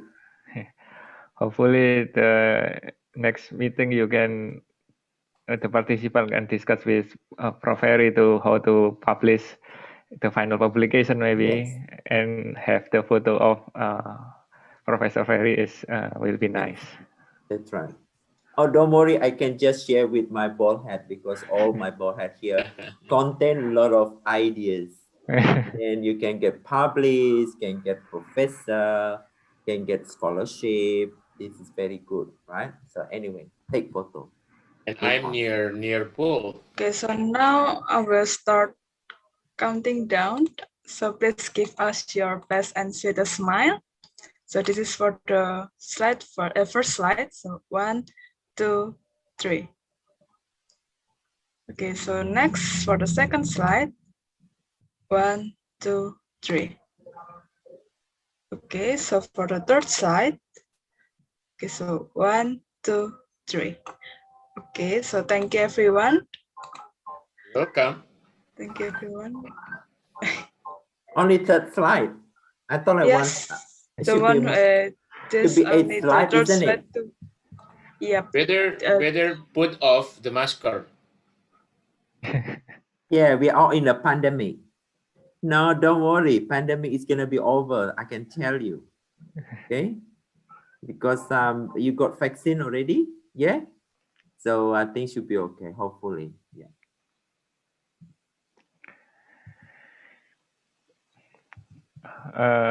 The committee. Okay, maybe before finish, I just would like to say something to conclude for today workshop and presentation. So what I would like to suggest to you, for all scholars, academics, doctorate students, master by research students, So what I can just tell you, finish your degree, complete your thesis, and number two, getting published from your thesis or getting published from your research. And number three, of course, you need to work together with your supervisors or your promoters. Number four, the attitude is never give up. So my attitude is you never try, you never get. The only thing you need to try, keep trying, improve your paper, learning, getting good feedback to improve your paper. Okay. And one thing actually is I would like to say all the best to you. And then please keep in touch. And hopefully, I would like to say Indonesia makin maju. ITS makin banyak guru besar. Makin banyak profesor. Okay? So during pandemic this time, I would like to say, keep moving forward, doing good research. Okay? And also, I would like to tell you, upskilling yourself in terms of to improve and develop yourself in academic career or in industry or in the government. So I would like to say all the best to you, and then good luck with your study and with your thesis, with your research. Okay, have a wonderful evening, have a wonderful afternoon day, and then thank you so much for having me today in the webinar. All right. Thank you, Prof. You're welcome. Thank you, Professor Ferry. It will be very nice to have session with you. It's not only for the Q1 scholar that you teach to us, it's also for the beginner. And you give the many suggestions and also pray for us, for the student and researcher, which we keep health in the pandemic situation and will be hopefully will be end soon.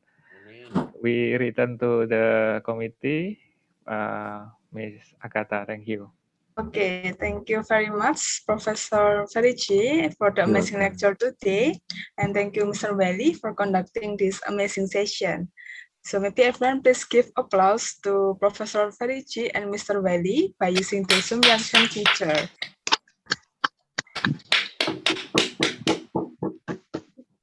Thank you, Mr. Ferry Jie. Okay. You're welcome. So furthermore, we would like to present a certificate awarding for our honorable speaker and moderator. So this is the certificate presented for Professor Ferry Jie. Thank you so much, Professor. You're welcome. So next, there is a certificate for Mr. Welly. Thank you so very much for the availability for today's session. You are welcome. Then last, before we end today's session, I would like to remind for the participant, please fill the feedback form through the link bit.ly/feedback R2SEP_2021 that you can also see on the Zoom chat room. And we want to remind you, the participant who will get a stamp is the participant who come on time, join this event until the end, and also fill the feedback form. And before we part, I would like to inform you that we still have several features agenda in R2SEP. You can see it on the poster we are showing you right now, or you can check it out in ITS Corporate Engagement website later. So the next session, it would be presentation skills that will be delivered by Dr. Nurhanim Abdul Samad from University Technology Malaysia that we conducted on Thursday on 17th of June 2021. So finally, we have reached the end of today's Researcher and Research Student Enrichment Program, and we sincerely apologize for any mistake we may have made in presenting as Master of Ceremony and Committee. So thank you again, Professor Ferry Jie and Mr. Welly, and our participants for the attention and cooperation. And maybe for the committee, you may end this meeting. Bye. Bye. Keep high spirit. Thank you very much, Professor Ferry Jie. Welcome. Terima kasih, Pak Welly. Terima kasih. Um, Terima kasih, Pak Welly.